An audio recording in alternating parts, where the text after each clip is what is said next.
آؤ کامیابی ادھر ہے، ادھر آؤ، اور ہم اس کامیابی سے منہ موڑ کر، بغاوت کر کے، تکبر کر کے، اناد کر کے، اللہ کی دشمنی میں مسجد کے لینٹر پر بیٹھ کر، اس کے سائے میں بیٹھ کر، شیطان کی فنگروں سے اس کے نیٹ کو چلا کر ہم اذان کا بھی مذاق بناتے ہیں، نماز کا بھی مذاق بناتے ہیں، اقامت کا بھی مذاق بناتے ہیں، مسجد کا بھی مذاق بناتے ہیں۔ جب تم نے اللہ کی مسجدوں کو چھوڑا اور بغاوت کا جھنڈا بلند کیا تو اب مسجد مسجد نہیں رہی، روٹ بن جاتی ہے، مسجد مسجد نہیں رہتی، راستے بن جاتے ہیں، مسجد مسجد نہیں رہتی، یہ پکنک کا اڈا بن جاتا ہے، مسجد مسجد نہیں رہتی، گھومنے کی جگہ رہ جاتی ہے، مسجد مسجد نہیں رہتی، ایک پنجرہ بن جاتا ہے جس پنجرے میں 5 منٹ کے لیے بند کیا گیا کہ آؤ فجر کی نماز پڑھ لیں، آؤ ظہر کی نماز پڑھ لیں، آؤ عصر کی نماز پڑھ لیں، اور ادھر امام نے سلام پھیرا اور ادھر دڑنگی لگ جاتی ہے۔ میرے نبی نے فرمایا کہ ان قریب ایسے ایمان والے بھی ہوں گے جن کے لیے مسجد ایسی ہو جائے گی جیسے پنجرہ، پنجرے کا دروازہ کھولو ایسا اڑتا ہوا پرندہ بھاگ جاتا ہے جس کو تم نے 10 سال تک صبح شام 36 مرتبہ کھانا دیا، وہ بھی اڑ کر تم سے آنکھ بچا کر چلا جاتا ہے۔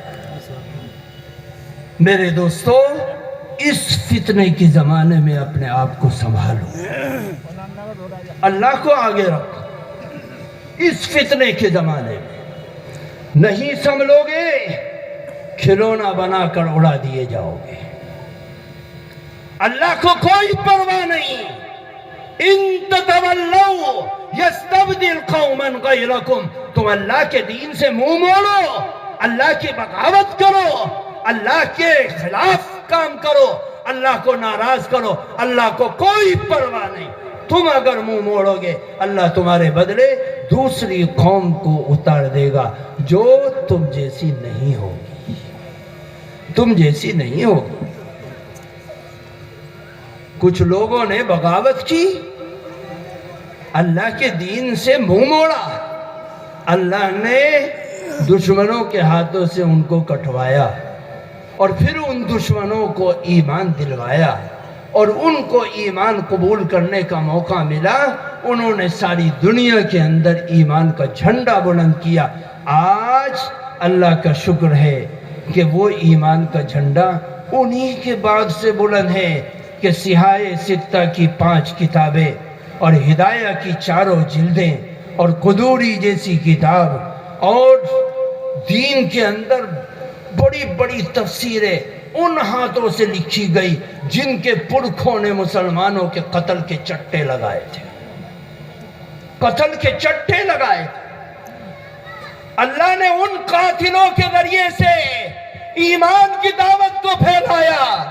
آج تم اللہ کی بغاوت کرو گے، تمہارے ہی نانوتے کے اندر لاک ڈاؤن کے اندر ایک محلے کی بالکل بند گلی میں آخری انتہا پر ایک مسجد، اس مسجد میں لاک ڈاؤن میں چند نمازی نماز پڑھ رہے تھے، تراویح پڑھ رہے تھے۔ تمہارے ہی نانوتے کے 100% مسلم محلہ، اس مسلم محلے میں مسجد کی چوکھٹ پر پولیس کو لا کر کھڑا کرنے والے تم جیسے تھے، ہم جیسے تھے، اور 1-2 نہیں، لاکھوں مثالیں۔ ایمان کو تول لیا گیا، ایمان کو جانچ لیا گیا، ایمان کو ترازو میں تول دیا گیا کہ مسلمان کا ایمان کتنے پانی میں ہے۔ اس لاک ڈاؤن کے اندر پتہ چل گیا اگر کہیں کسی چیز کا کوئی اعلان ہو جائے تو کتنے ایمان کو نالے میں ڈال کر آگے بھاگیں گے اور پیچھے مڑ کر بھی نہیں دیکھیں گے۔ اس لیے ان فتنوں کے زمانے میں اپنے ایمان کو عمل سے جوڑ دو۔ اللہ کی بغاوت مت کرو، ان مسجدوں کو آباد رکھو۔ اللہ کی بغاوت مت کرو، اللہ کو منانے کی فکر کرو۔ اللہ راضی ہو گیا تو خدا کی قسم ساری دنیا ریت کے ذروں کے برابر بھی حیثیت نہیں رکھتی، مکھی کے پر کے برابر بھی حیثیت نہیں رکھتی، مچھر کے پر کے برابر بھی حیثیت نہیں رکھتی۔ اللہ کی لاٹھی میں بہت طاقت ہے،